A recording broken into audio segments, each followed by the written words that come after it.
વાત કરવી છે એ વસ્તુની જેને નાબૂદ કરવા માટે ઘણા સપના બતાવવામાં આવ્યા છે। જી હા, વાત ભ્રષ્ટાચારની, અને એમાં પણ જ્યારે અમદાવાદમાં ભ્રષ્ટાચારની વાત આવે તો સૌથી પહેલા વાત આવે છે હાટકેશ્વર બ્રિજની, અને ફરી એકવાર એનું ભૂત ધૂણ્યું છે।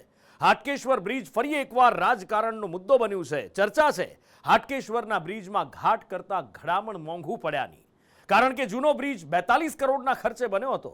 હવે એને તોડી નવો બ્રિજ બનાવવા માટે 52 કરોડનો ખર્ચ થશે। ત્યારે શું છે હકીકત અને પાછળ રમાતું રાજકારણ, એનું કારણ શું? સૌથી પહેલા એ જુઓ। આ ભ્રષ્ટાચારી બ્રિજ છે। 2 વર્ષથી બંધ છે હાટકેશ્વર બ્રિજ। જૂનો બ્રિજ 42 કરોડમાં બન્યો, નવો બનાવવા 52 કરોડ ખર્ચાશે। અમદાવાદના હાટકેશ્વર બ્રિજની કહાની અદ્ભુત છે। હાલ તેની ભ્રષ્ટાચારી બ્રિજ તરીકે ઓળખ બની છે। આ બ્રિજનું નિર્માણ 2017માં અજય ઇન્ફ્રા નામની કંપનીએ 42 કરોડના ખર્ચે કર્યું હતું। કંપનીએ દાવો કર્યો હતો કે આ બ્રિજનું આયુષ્ય 100 વર્ષનું હશે, પરંતુ 5 વર્ષમાં જ તેને દમ તોડી દીધો। બ્રિજની સ્ટેબિલિટીના અલગ અલગ એજન્સીઓએ રિપોર્ટ આપ્યા કે આ બ્રિજમાં હલકી ગુણવત્તાના મટીરીયલનો ઉપયોગ થયો છે, જેના કારણે 2022માં આ બ્રિજ વાહન વ્યવહાર માટે બંધ કરી દેવામાં આવ્યો છે। पहला गड्ढा मार्च 2021 के दौरान हुआ था। जो ब्रिज को 100 वर्ष यानी 100 साल चलना था, जिसकी आयु 100 वर्ष हो सकती थी, लेकिन उसके खराब कंस्ट्रक्शन के कारण अगस्त 2022 को इस ब्रिज को भ्रष्टाचार के रूप में संपूर्ण जनता के लिए बंद कर देना पड़ा। પરંતુ આ બ્રિજ અમદાવાદ મ્યુનિસિપલ કોર્પોરેશનના ગળામાં હાડકાની જેમ ફસાયો છે। કોર્પોરેશન આ બ્રિજને તોડવા માટે 2 વખત ટેન્ડર કાઢ્યા, પણ કોઈએ રસ ન દાખવ્યો। ત્રીજી વારમાં મહારાષ્ટ્રના કોન્ટ્રાક્ટરે ટેન્ડર ભર્યું, પણ હકીકત જાણી તે પણ સરકી ગયો।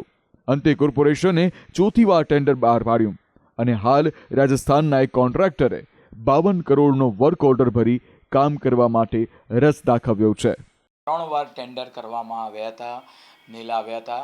ચોથી વાર પણ ટેન્ડર પ્રક્રિયા કરતા ટેકનિકલ આપણે વાત કરીએ કે ક્વોલિફાઈ થયા છે, અને આવનાર સમયગાળા દરમિયાન હાટકેશ્વરની અંદર આ નવો બ્રિજ તોડીને બનાવવામાં આવશે, જેના કારણે ચર્ચાઓએ જોર પકડ્યું કે જૂનો બ્રિજ બનાવવા 42 કરોડનો ખર્ચ અને હવે તેને તોડવા માટે 52 કરોડનો ખર્ચ કરાશે, જે વાયુ વેગે રાજ્યમાં પ્રસરતા અમદાવાદ મ્યુનિસિપલ કોર્પોરેશનની કિરકિરી થઈ, પણ માહિતી અધૂરી હતી।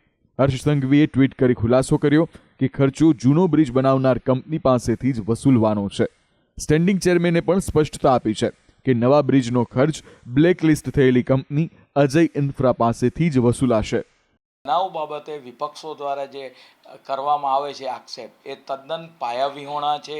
જે પણ બ્રિજનો જે ખર્ચો થવાનો છે 52 કરોડ 44 રૂપિયા નવો બ્રિજ બનાવવાનો સ્પાન સાથે, અને 7 થી 8 કરોડ રૂપિયા તોડવાનો, આમ ટોટલ જે કોસ્ટ છે 52 કરોડ રૂપિયા।